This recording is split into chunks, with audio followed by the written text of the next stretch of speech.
Olá, seja bem-vindo, seja bem-vinda ao Frente a Frente que começa agora. A nossa entrevista hoje é com a professora Luciana Santana, da Universidade Federal de Alagoas. Ela que também é pesquisadora do Centro de Estudos Legislativos da Universidade Federal de Minas Gerais, também é doutora em Ciência Política pela UFMG, especialista em estudos legislativos e políticas públicas e foi eleita recentemente diretora do Instituto de Ciências da UFAL. Parabéns, professora, inicialmente. E comecemos, por essas questões relacionadas à conjuntura política, econômica e social do país, que respinga em todos os estados da federação. Comecemos pela crise econômica e social. Que paralelo a senhora faz sobre essa situação do país voltar ao mapa da fome e tendo o Nordeste brasileiro, nesse contexto, alcançado novamente uma forma desigual em relação a outras regiões do país? Bem-vinda. Obrigada, Gorete. É uma satisfação imensa estar aqui com vocês, nesse programa. E vamos lá, vamos falar um pouquinho então dessa situação do país.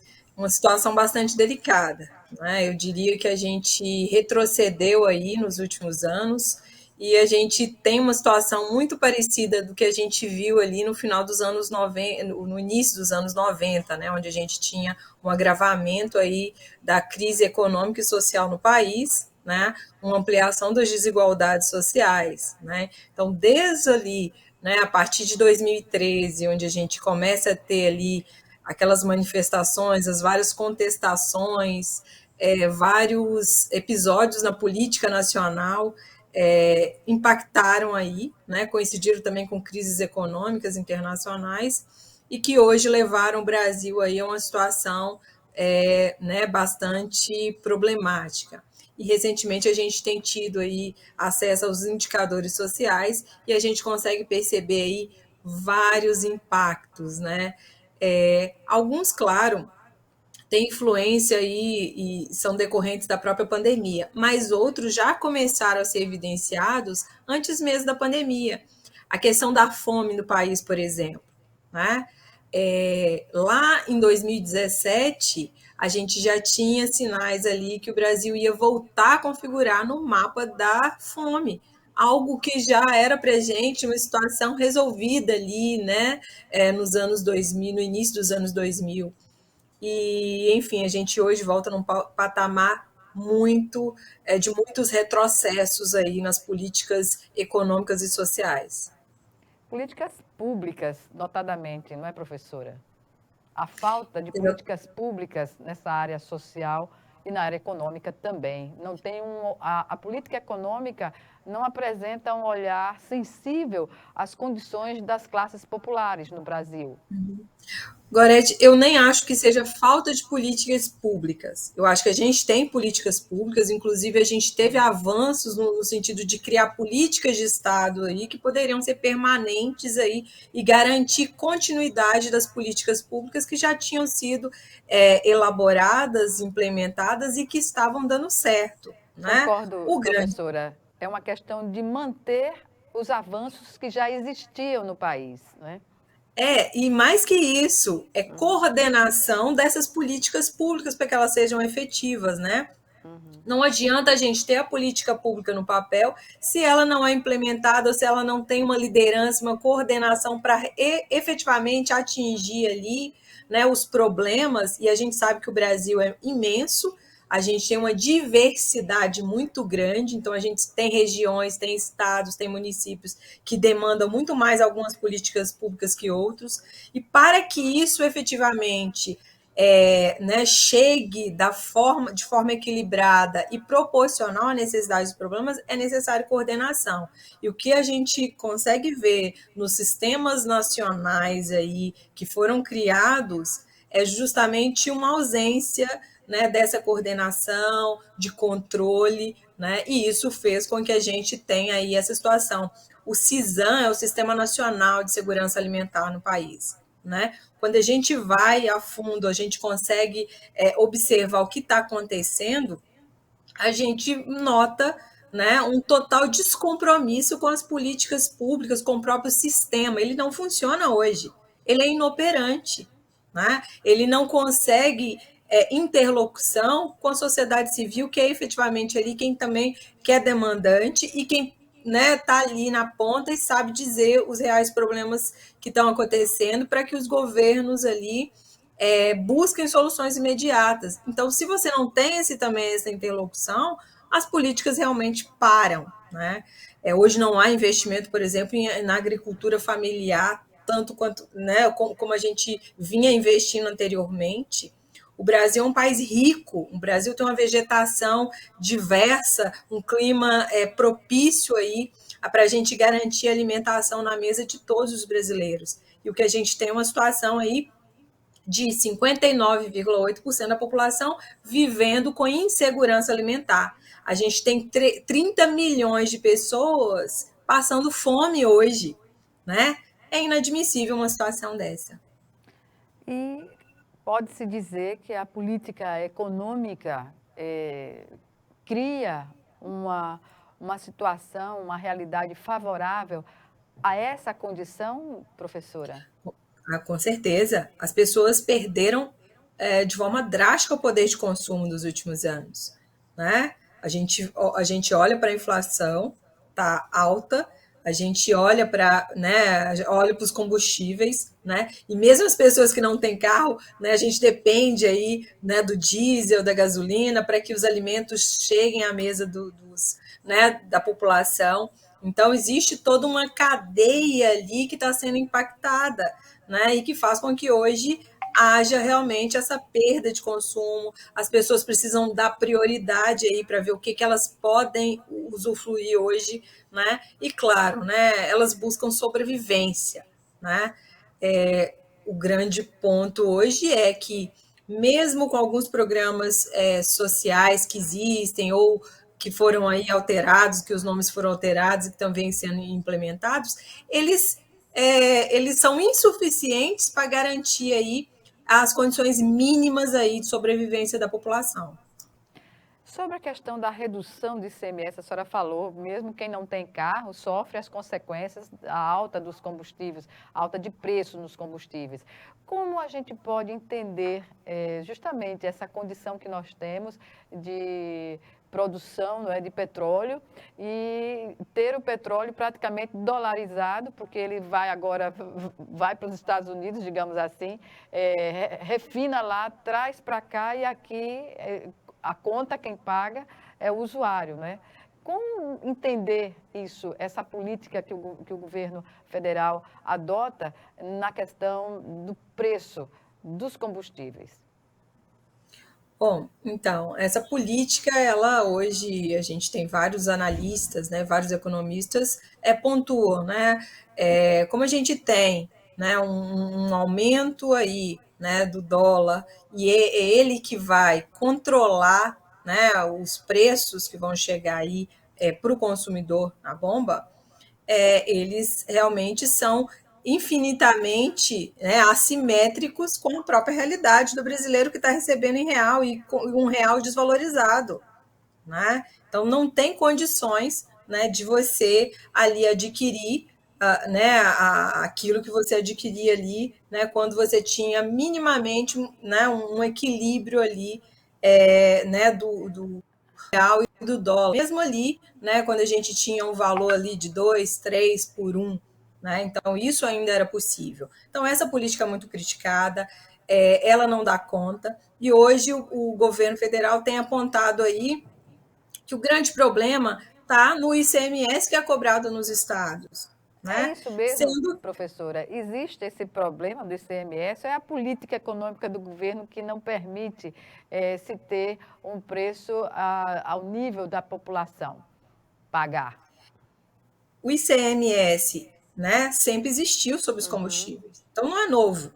Né? Não é novo. Então isso já tinha quando a gasolina custava lá R$1,60, R$2,20, enfim, né? E hoje a R$7, R$8. Né? Então, o problema que eu vejo não é o ICMS. E uma política que busca aí, jogar responsabilidade para os governadores né, é uma política irresponsável, no sentido de que a gente sabe hoje que as receitas dos estados ela é muito baixa em relação aí, ao que ela tinha aí na década de 90, né? E os estados precisam de receitas próprias para manter aí o governo funcionando, né? Então não é por aí. E também se fala hoje muito no subsídio, né? Uma das propostas é que o governo federal dê subsídio, repasse o valor do ICMS para os governadores para que eles retirem o ICMS. Mas com esse processo da dolarização e de controle da própria Petrobras, dificilmente há garantia que, mesmo com a retirada de qualquer ICMS, isso vá baixar o valor do combustível. Então, na verdade, eu acredito que isso seja uma política muito mais eleitoreira, porque se ela fosse efetivamente positiva, ela teria sido implementada em 2019, foi quando a gente começou a ter uma alta mais acentuada, né, dos combustíveis, né? No ano eleitoral, quando isso é apresentado, a gente sabe claramente que é justamente uma estratégia eleitoral. Duas questões, professora.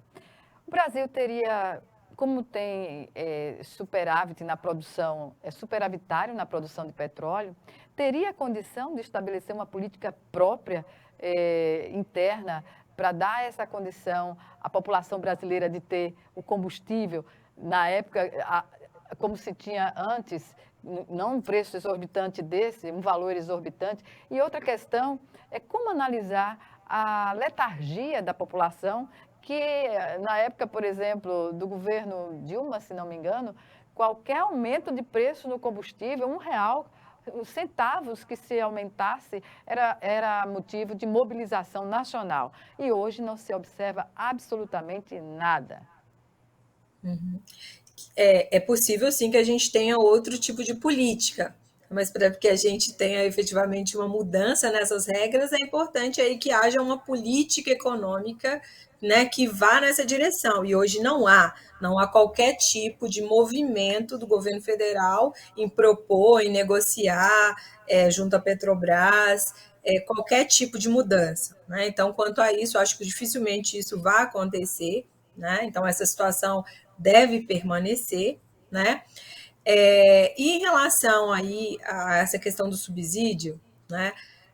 Lá em 2015, 2014, 2015, houveram realmente uma situação muito parecida. Ali a gente também teve um aumento que foi questionado da gasolina, e naquele momento ali, a ex-presidente Dilma, ela também interviu, né, no sentido de buscar dar subsídios para ver se haveria algum tipo de controle, né? Hoje, inclusive, ela diz, né, e ela faz uma autocrítica que foi uma intervenção que não deveria acontecer, né?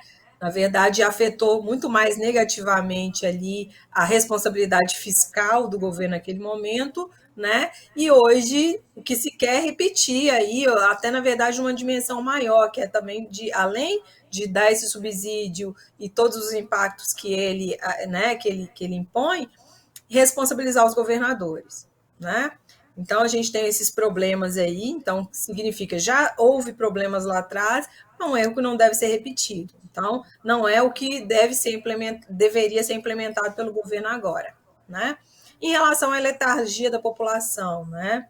A gente realmente, quando a gente olha assim, né, para trás e vê o que aconteceu, quando a gente vai antes da gasolina, quando a gente vai lá em 2013 ainda, quando tem o aumento da passagem ali, é onde efetivamente começam as manifestações ali em todo o país, né?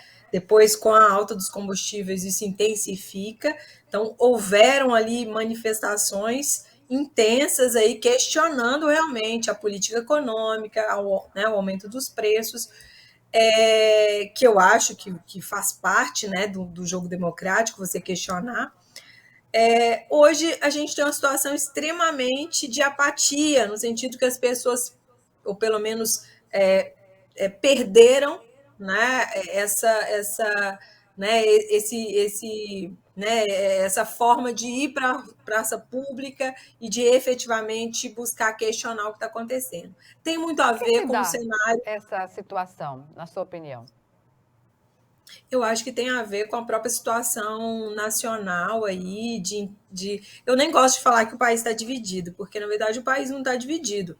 Você tem aí uma parcela da população, né, que tenta inclusive emplacar esse discurso, né? Mas tem uma parcela da população que na verdade que é muito coesa, né, no sentido de defender alguns interesses específicos e que conseguem hoje se organizar melhor, né, no sentido de, olha, né, se é para criticar, por exemplo, o governo federal, nós vamos para a rua e vamos defender ele, né? Independente de avaliar ali os impactos das medidas que estão sendo adotadas, como a gente viu ano passado, né, nas manifestações no 7 de setembro, né, tentativas ali, né, de atacar o A STF, o democracia, Congresso, sobretudo, né? a democracia. Mas esse grupo, Gorete, é um grupo muito organizado, que dificilmente ele se abre para qualquer diálogo, de entender, olha, tá errado, não é esse o caminho que a gente deve seguir, né? E do outro lado, que eu acho que é a ampla parcela da população, a gente tem ali, dentre aquelas pessoas que são mais participativas, a gente hoje está sentindo muito uma falta né, de uma liderança no sentido de que uma liderança sindical, eu nem falo de candidatos, né, de lideranças dentro dos movimentos sindicais, dos movimentos sociais, que possam aí aglutinar interesses comuns que levem as pessoas para a rua. Né? E aí a gente tem também uma ampla parcela da população que quer, sabe o quê? Ela quer sobreviver, ela não tem nem tempo de protestar, né? Que é aquela, eu acho que a grande maioria da população da classe trabalhadora, né, que está ali, está sofrendo os impactos, né, de todos esses problemas que se arrastam aí há mais aí eu diria, mais de 15 anos, né, que a gente vem percebendo. Então, essa letargia tem a ver com a própria conjuntura política no país, né? Que pena que a gente não é igual ao Chile, né? O Chile recentemente nos deu uma lição aí, Pois né, é. de como ir para as ruas, de protestar e de buscar mudanças, né, inclusive constitucionais, que pudessem melhorar a qualidade da população, né? Exatamente. Professora Luciana Santana, vamos chamar agora o nosso primeiro intervalo, mas em 1 minuto estaremos de volta. Até já.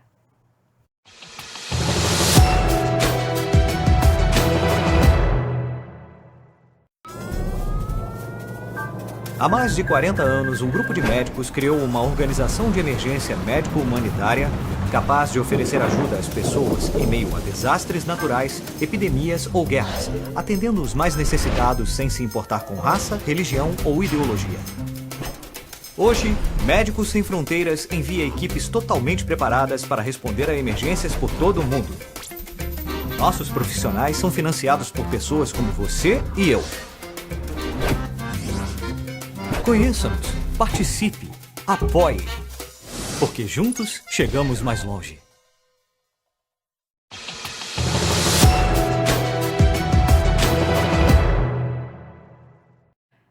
De volta com Frente a Frente, que hoje recebe a professora Luciana Santana, professora da Universidade Federal de Alagoas, pesquisadora do Centro de Estudos Legislativos da Universidade Federal de Minas Gerais, também doutora em Ciência Política pela UFMG e especializada em estudos legislativos e políticas públicas.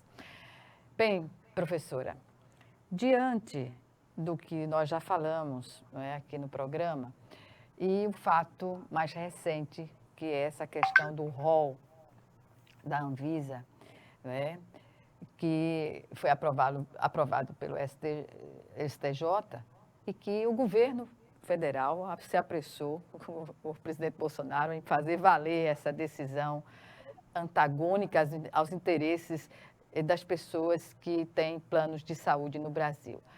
Portanto, o que dizer das consequências de uma situação como essa, não só para a população, que depende do plano de saúde e que se tiver uma doença que não esteja no rol das taxativas da ANS, não vai ter o tratamento, e só podendo consegui-lo talvez por meio da judicialização. Bom, a gente tem percebido que hoje, até essa proximidade, né, que o presidente Jair Bolsonaro teve do Centrão, né, no ano passado, né, de forma mais formalizada, tem tido impactos muito grandes na questão dos direitos que a população tinha até então, né? Essa taxação, né, que a gente tem tido aí, essas discussões que têm sido judicializadas, essa questão da saúde, já vinham sendo discutidas internamente pelo governo federal, né? E tanto, né, que essa decisão do governo de rapidamente implementar na Agência Nacional de Saúde as determinações do STJ, né, não, né, já deixam isso bastante explícito. Né? São retiradas de direitos que têm um impacto muito grande na vida das pessoas em todas as classes sociais. Né? Algumas classes sociais vão ser mais penalizadas, e aí eu olho para quem são os usuários hoje dos planos de saúde, que é a classe média no Brasil, que tem ainda alguma condição de ter esse plano de saúde, e que depende ali, né, que tem situações específicas que até então eram cobertas e que passam a não valer, que vão sentir na pele aí, porque tem uma oneração muito grande. Os custos disso, né, tem um impacto aí na realidade social dessas pessoas, e vai haver um questionamento bastante amplo, né?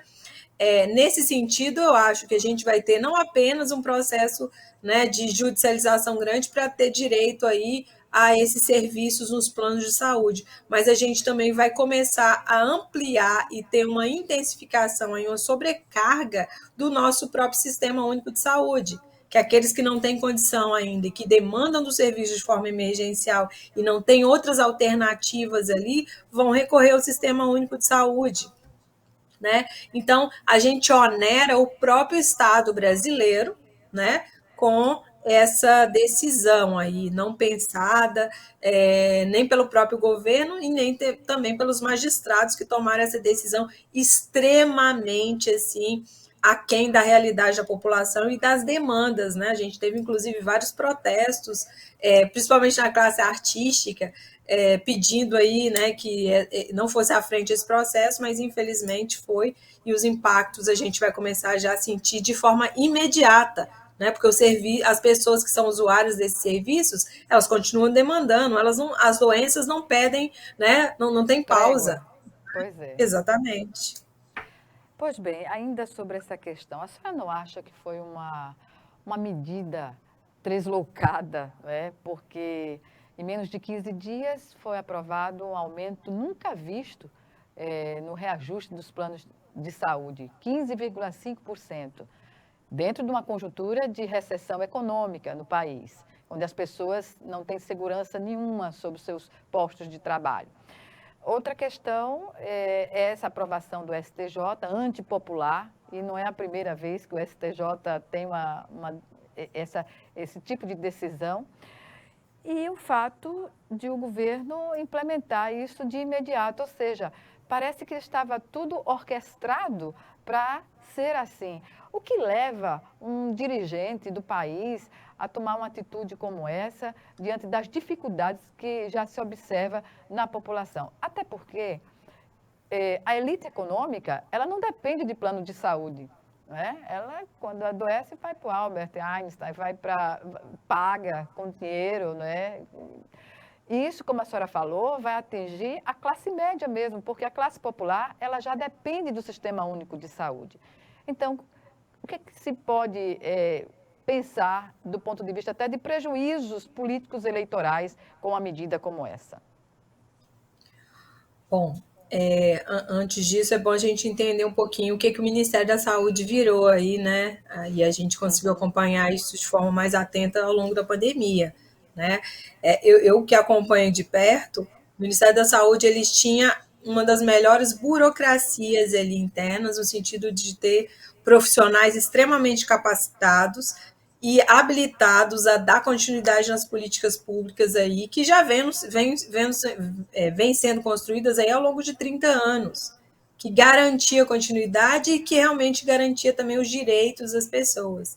Claro, lobby em relação né, a saúde sempre teve, né? Sempre existiu. Mas, exatamente, a gente tinha atores de veto ali interno que conseguiam ainda segurar e garantir os direitos da população. O problema é que, né, no atual governo, isso se perdeu, né? A gente vê hoje o comportamento, né, do ministro da Saúde, né? Ele é extremamente favorável aí às políticas que vêm sendo adotadas. Não há nenhum tipo de sensibilidade em termos, né, de garantia de direitos, né?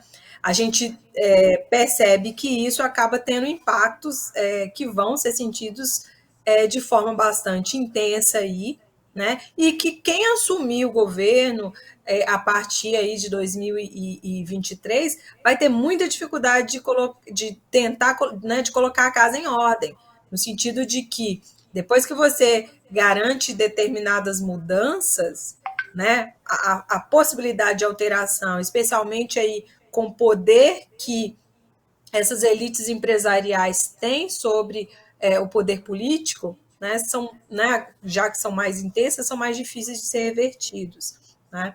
Então, acho bastante problemático essa situação. A gente falou do sistema de saúde, mas também a gente pode olhar na questão, né, das dívidas ali, também que foi votada recentemente na Câmara, né? A Constituição garantia que mesmo em caso, né, de uma pessoa ter dívidas, não poderia ser penhorado o único bem que ela tivesse imóvel, ali, por ou seja, a exemplo, única financiado, né, pelo sistema financeiro da habitação. Exatamente. Passou na Câmara dos Deputados, né, esse processo que hoje dá ao cidadão comum a possibilidade dele ir para a rua, porque ele não vai ter nem direito nem do único imóvel que ele tem ali, que ele habita. É importante que o eleitorado, professora, fique atenta a essas decisões do Congresso, até para cobrar das bancadas, né, federais a aprovação de medidas que vão de encontro aos interesses da maioria da população. Exatamente. E acho que no ano eleitoral isso se torna muito mais relevante, porque a gente às vezes fica muito preocupado com a disputa para a eleição presidencial. Fala-se muito de país dividido, fala-se muito de polarização, Lula, Bolsonaro, terceira via, mas esquece que efetivamente quem está tomando essas decisões é o Congresso Nacional, e especialmente a Câmara dos Deputados, né? Ou seja, a gente tem ali uma responsabilidade também nessa situação, no sentido de que nós é que elegemos aqueles que estão tomando essas decisões. Professora, vamos chamar agora nosso segundo e último intervalo. Já já estaremos de volta.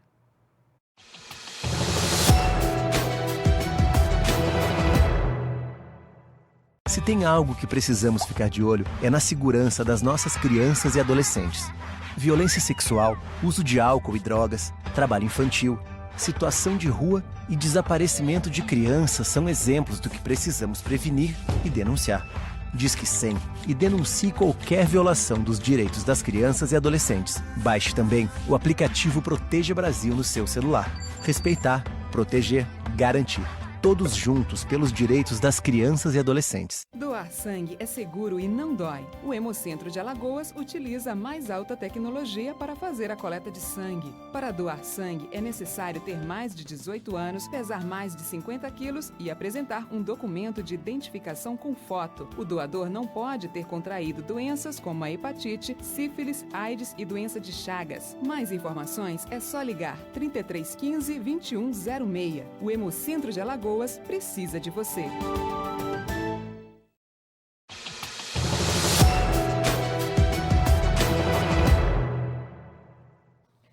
De volta para o último bloco do Frente a Frente, que hoje recebe a professora Luciana Santana, ela que é da Universidade Federal de Alagoas, pesquisadora do Centro de Estudos Legislativos da Universidade Federal de Minas Gerais, também doutora em Ciência Política pela UFMG, especializada também em estudos legislativos e políticas públicas. Bem, vamos para o plano internacional da questão ambiental.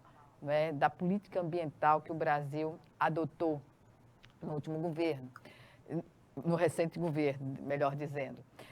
E agora, com esse fato, né, do desaparecimento do jornalista e de um ambientalista, de um indigenista, melhor dizendo, as consequências de um desaparecimento que até agora não se explica e que pode resultar em sanções também no âmbito internacional, a luta, ao direito de lutar contra a política que vai de encontro aos interesses ambientais do país. Como a senhora vê essa questão?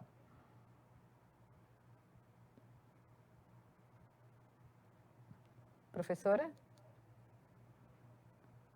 Está me ouvindo?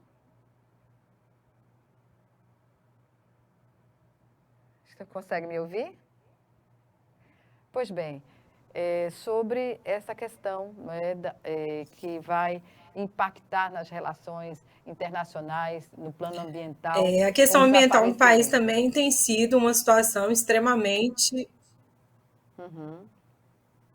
Pode falar. Travou aqui. Pode falar. Eu consigo, mas travou.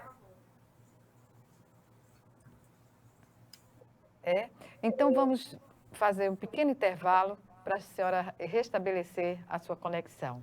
Tá bem? Até já.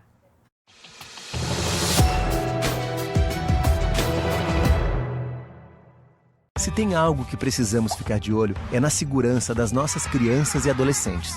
Violência sexual, uso de álcool e drogas, trabalho infantil, situação de rua e desaparecimento de crianças são exemplos do que precisamos prevenir e denunciar. Disque 100 e denuncie qualquer violação dos direitos das crianças e adolescentes. Baixe também o aplicativo Proteja Brasil no seu celular. Respeitar, proteger, garantir.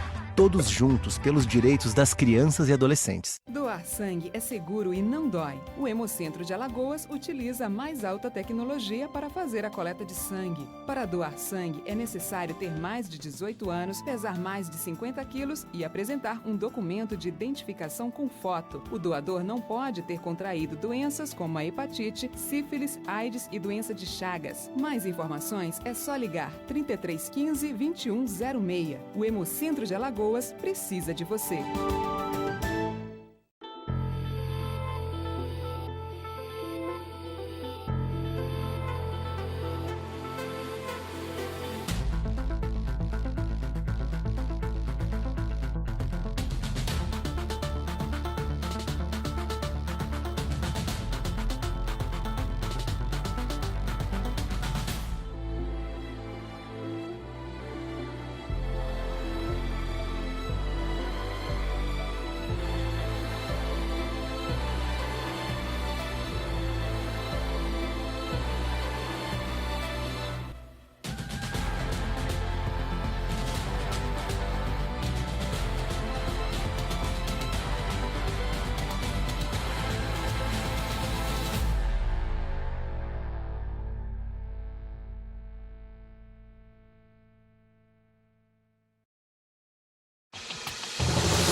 Estamos de volta com Frente a Frente para o último bloco do programa, que hoje recebe a professora da Universidade Federal de Alagoas, Luciana Santana. Ela que é pesquisadora do Centro de Estudos Legislativos da Universidade Federal de Minas Gerais, também doutora em Ciência Política pela UFMG e especializada em Estudos Legislativos e Políticas Públicas. Professora, diante do que a gente já conversou, outro assunto que gera impacto, sobretudo nas relações internacionais do país no governo Bolsonaro, está relacionado ao meio ambiente, à conservação, às políticas adequadas à manutenção da nossa biodiversidade, não é? E esse fato ocorrido recentemente, com o desaparecimento de um jornalista inglês, né, do The Guardian, e do indigenista brasileiro, um desaparecimento que até agora não se conseguiu explicar, mas será explicado. Essa é a expectativa, explicado do ponto de vista do que aconteceu com eles. E aí eu pergunto, esse fato, associado às críticas que o governo tem recebido, não só internamente no país, mas internacionalmente, o que pode ocorrer ao Brasil no plano institucional, nas relações internacionais? Bom, Gorete, essa questão é extremamente relevante. É um tema que a gente tem tentado acompanhar, né, de certa forma. Desde o início do governo Bolsonaro, a gente tem percebido aí uma mudança, né, da direção das políticas ambientais que vinham sendo adotadas aqui até então, né? Então, você tem hoje, quando a gente olha né, para os projetos que são apresentados pelo Executivo no Congresso Nacional, a gente vê, né, uma ampliação ali de licenças para desmatamento, para liberação de, Extração mineral, né? de extração mineral, né? E a gente tem tido várias queixas e várias reclamações das comunidades ambientalistas, dos movimentos nacionais e internacionais de defesa, né, do meio ambiente, né, questionando aí o impacto que a gente já está observando a partir dessas medidas adotadas e que tiveram início ali, né, na gestão ainda do ex-ministro Ricardo Salles, né? E, claro, tem sido vista, né, pela comunidade internacional com muita preocupação, né? Muita preocupação, até porque na carta que foi assinada né, lá em 2015, o acordo aí para que até 2030 a gente tivesse um controle ali maior sobre, principalmente sobre a Amazônia, né? E quando a gente olha o que já avançou até então, na verdade, o que a gente percebe é um alto retrocesso. Nenhuma das políticas que foram prometidas anteriormente foram implementadas, pelo contrário. Aquelas que já eram criticadas pela comunidade internacional foram ampliadas nesses últimos anos, né? E, além disso, qualquer líder ambientalista, qualquer adepto aí a essas demandas na pauta ambiental acaba sendo retaliado. Inclusive na questão aí do jornalista Felipe e do ambientalista Bruno, né, a gente já tem indícios aí, né, de que aquela região onde eles estavam ali, né, acompanhando, que já tinham levantados indícios ali, né, de contrabandos,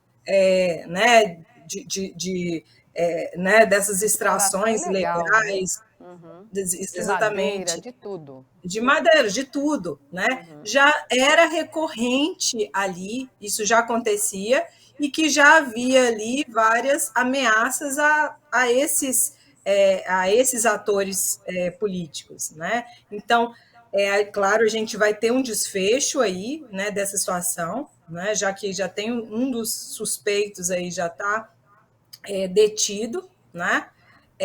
E, claro, a depender de em quais condições eles forem encontrados, vai haver sanções ao país aí, né? E de várias magnitudes, né? Também, recentemente, a gente tem visto aí até isso tem já, né, impactado os próprios investimentos que são feitos, né, pelas comunidades internacionais, por outros países membros, em relação aí à Amazônia. Os Estados Unidos mesmo, a gente já teve um corte muito grande aí de recursos que eram doados, né, para o país para enfrentar essas questões e que hoje, né, o que chega não é capaz de suprir as demandas necessárias para evitar aí maiores impactos aí nessa região do país. Essas sanções, elas estão muito próximas, não é? A gente pode entender assim, porque a Amazônia não é importante apenas para o Brasil, é importante para a saúde do planeta.